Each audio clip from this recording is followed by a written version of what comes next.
Okay, so I just finished listening to the first arc of Worm. It's something a friend of mine told me about. It was either at the end of 2022 or early 2023. I don't remember exactly what. But I was over at his place because I have a bunch of friends who, live in the same house. So I think I was going to see someone else. But I was talking to him for a bit, and he's like, yeah, like, there's this book I've been reading. Or, like, he's been listening to the audiobook. I listened to the audiobook as well. And he was telling me, he's like, yeah, like, I think you would really like it. It's a superhero story, and it's about a girl that can control bugs. As I like calling it, I'm just calling it bug bending. I think he called it insectomancy. I don't know if that's what they actually call it later in the story, but I like calling it bug bending. She can control all kinds of bugs and just tell them to do shit. Ants, spiders, bees, moths, it's insects, arachnids, cephalopods, all that good shit. Yeah, it's like cephalopods. I think that is still a kind of bug and not like what a crab is. What is that? That's crustacean. Yeah, cephalopod, I think is that what a grasshopper is? Is that an arthropod? I'm not 100% caught up on all of my, domains, genuses, family, and all that shit, but she can control bugs. Part 1 was about an hour and a half. It's about the length of the first season of Ruby, or like an animated movie. Short version of what happens. The main character, her name is Taylor. She is, I believe, a sophomore in high school that is getting severely bullied by girls in her class, particularly by her former best friend, Emma, and they treat her like shit. The scene where she gets bullied is they lock her in a bathroom stall and pour, like, soda and juice on her, get her soaked, pour it in her backpack, so now all her shit is ruined. And it seems that this has been going on for quite a long time. The way my understanding from the little bit I've read so far, my conversation with my friend, is that that's the way that powers activate. It sounds like you're not just born with a superpower, although there might be circumstances where that happens. It seems that there is a triggering event. And I read Mistborn earlier this year, so it's kind of something like that. Most people don't just wake up and they're Mistings or Mistborns. They have to snap. Something traumatic has to happen.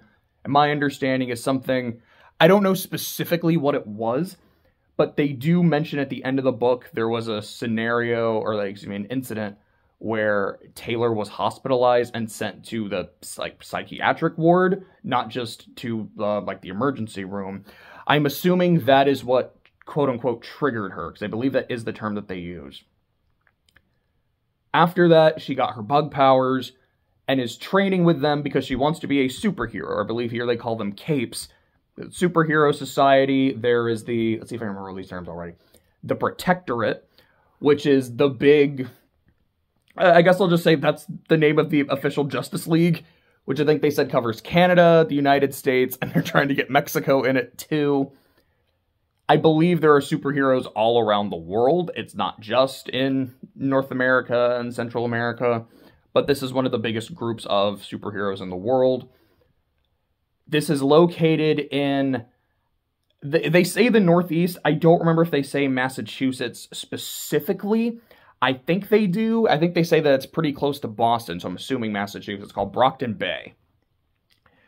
And they say it's a really big population. It's a tourist town. There's a lot of superheroes. There's a lot of supervillains. I think they also talk about how, Brockton Bay is kind of, it's a really nice touristy area. There's also the slums. There are the shithole parts of town, and it's just rife with scum and villainy. It's a wretched hive. Which, again, with a bug character, wretched hive is kind of a fun thing to call it. Let's see.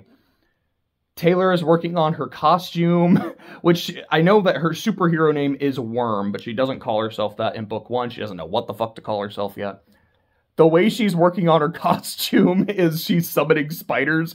She's specifically summoning black widows and using them to spin threads. She's like, hey, synthetic spider silk is really strong. Why don't I just use real-ass spider silk? Yeah, I really like that. That's a very clever use of the ability.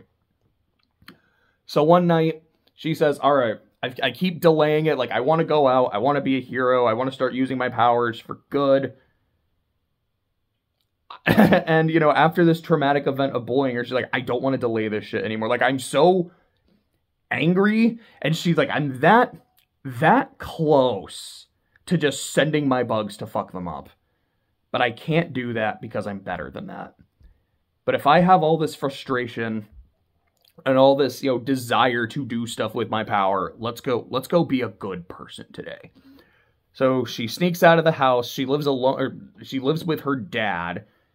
There is a chapter at the end of the book, we'll talk about more in a second, where her dad, it's from her dad's perspective rather than hers. And if I remember correctly, it's first person from Taylor's perspective, but I believe Daniel was the name of her dad. That was in third person. And he mentions that, yeah, like the mother is no longer in the picture. She left. It's not that she's dead, as far as I am aware. So, yeah, the reason I'm doing this weird angle is my cat came to sit on my lap, and I was like, I'm not going to move him. I'll just record like this. Boy. So, Taylor goes out, and she's trying to fight this gang. They're the Asian Big Boy. I think it was Big Boys. It's Asian spelled A-Z-N. Like, I kind of fucking love that. Which she's like, yeah, I mean, they're the Asian Big Boys, but they honestly have people from all kinds of nationalities, so good for them for being inclusive, I guess. It's either the leader or one of the leaders, I think it was Lung, and his power, the longer he's in a fight, the stronger he is. So it's like I think he was already like, yeah, he's a pretty big dude, but as the fight goes on, he gets bigger, his muscles get bigger, he starts growing armor plating, like his spine becomes metal, parts of his face become metal. She says there's rumors that he can grow wings, and I don't want to be here long enough to find out. He's also pyrokinetic. He can generate flames. It seems that he is immune to his own flames. He can throw fire. I'm like, oh, he has... How many fucking powers are that? Like, is that a thing?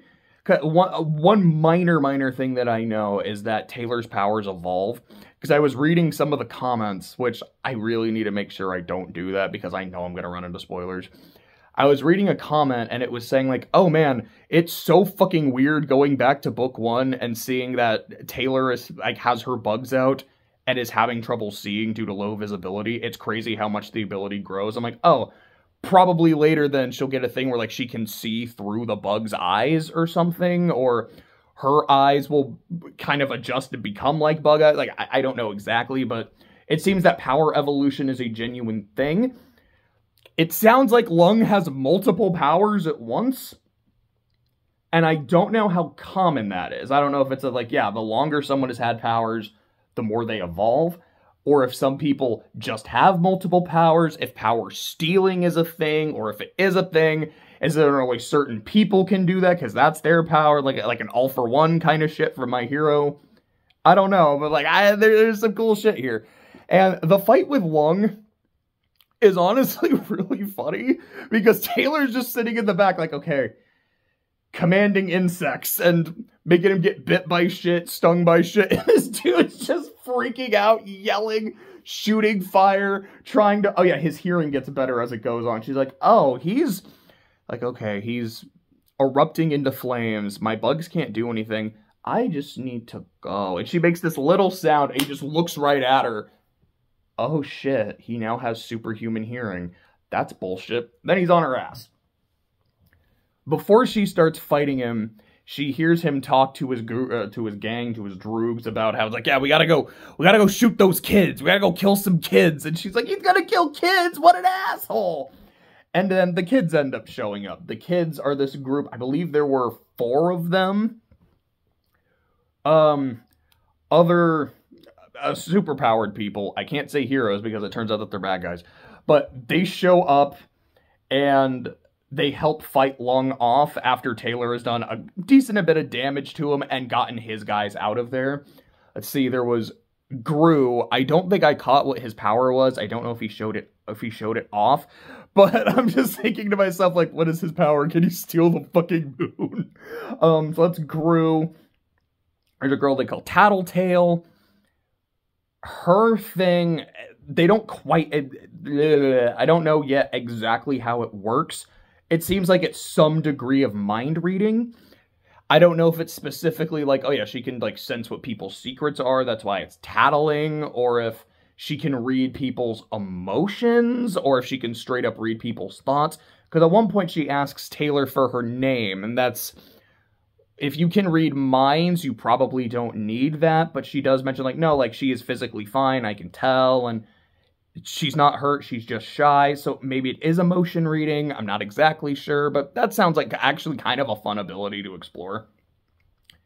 There was someone named Regent, and I don't know if they said at all what the fuck Regent can do, and there's someone else who they refer to as Bitch, she refers to herself as Bitch, but the media and other heroes are like, okay, we gotta keep this PG. We're gonna call her Hellhound. She summons giant fucking dogs, and that's pretty cool. Like, that's how they're able to beat Lung. She summons these giant fucking dogs to start beating his ass. Then they end up leaving, and they even mention to Taylor, like, right as they're about to, like, hey, you want to come with us? Like, I'm sorry, like, I was just being chased by this giant dude made of half metal and 95% fire. Like, I'm not okay right now. Alright, suit yourself. But, I mean, he's from a rival gang, and he was trying to fuck us up, and, I mean, thanks for what you did. We really appreciate it. A hero's gonna show up soon, and, I mean, if a villain sticks around when a hero's here, I mean, shit's gonna happen. You should probably leave. And I was like, oh, fuck, they think I'm bad. I'm a bad guy. Really? And then a hero shows up, I believe it was Arms Master, who it sounds like he's kind of one of the OGs, at least in Brockton Bay. I don't know specifically. No, because they do mention that he can do shit with, like, EMPs. He does have weapons. I think his signature weapon is a halberd. I know he had a grappling hook. I don't remember if they said he had other shit, but it sounds like he can fire EMPs, like fuck with force fields and turn off machines, and kind of give his halberd a bit of extra oomph when needed. And he has a quick conversation with Taylor, which essentially boils down to, are you a bad guy? No. It doesn't look like it. That's not intentional. Like, I thought that line was like, that interaction was really funny. Like, okay. Here's the thing, kiddo. That dude that you arrested, that you helped us get, is a big fucking problem. Thank you so much for that. Do you want to take the credit for it? Here are the pros and the cons. The pros, you helped take care of a major villain. You can get your name out there. You can start getting respect. You can start, because again, like reading and watching My Hero Academia, they talk about how being a hero is a very competitive business. And from the little bit I remember of One Punch Man, kind of similar things. So having that status and that recognizability are things that really help. And it seems like Worm might be kind of something similar. It's like, yeah, like you can go ahead and get your name out there. That's really fucking cool. Here's the downside of that. His gang will come after you, and he has other people in his gang with superpowers. There was one, I don't remember the name, where I think they said the power is either teleportation or duplication. Taylor even says, she's like, I've heard mixed things. I don't know if it's both of those, if it's only one of those, what's been embellished by rumors, what's total bullshit. Maybe it's neither of those. I don't know. The other, I think they said it's Bakudan, which is like, oh, that's Japanese for bomb. What's her power? She's really good at making bombs. Like, oh, that's fucking great. I love that. He's like, yeah, Lung's Droogs are going to have two goals. Number one, break him out of prison. Number two, break you. They're going to want to get the person who did this. And if you take the credit for it, they now know who to target. If you decide you want to take the credit, that's perfectly fine. I will want you to join the wards. So what the wards are, if the Protectorate is the Justice League, the wards are the Teen Titans or the Young Justice. These are the teenage superheroes that are under us. I guess they don't go super deep into exactly how it works. Like if it's an internship, that's kind of how I'm understanding it. Or like you're a deputy superhero. But as a result of that, it's like you have to follow all the rules and regulations and shit. At the same time, you are under their protection, you have access to their resources. And Taylor's like, I don't want to do that. I really don't want to do that shit. And she even says, she's like, look, I have enough bullshit that I deal with at high school. For me, this is an escape from that. I kind of don't want to join a program where I have to interact with other people my age because I hate interacting with other people my age. So, yeah, I don't really want the credit. You can take the credit. That's fine. Arms Master's like, sure, good choice. I owe you one for this. Like, if you're ever in a pinch, you need my help, call HQ, ask for me, I got you. So, after that, oh no, he's also talking about that specific gang, Gru and the guys. I say guys is a general term, do remember girls. But Gru and the guys. I believe my friend said they're called the Undersiders, but I don't know, I don't think that term was used in Arc 1. Where, my understanding is that Taylor does join them, and I can kind of see it here in Arc 1, where Arms Master is talking about how dangerous they are. It's like, they're so fucking slippery, we don't know enough about them, we don't have a plan, we need to do something about this. So what I can see, like, from that and what I know, it's like, oh, okay, either he comes up with the idea, or she comes up with the idea of, I'm gonna join this villain team, and act as a mole, and I can learn more about them, and I can give, and their plans, and give that information to the heroes. And my understanding is that the big theme of Worm is consequences, and the consequences of good intentions, like the road to hell is paved with good intentions. So what I'm assuming is, I'm gonna go undercover and join these villains, and while being a villain, you start doing villainous things. You're like, I'm a good person. I swear I'm a good person. I'm playing the long game here, but in the short game, oh, I'm doing some bad shit. Like, I just kicked a grandma. That's that's really fucking terrible of me.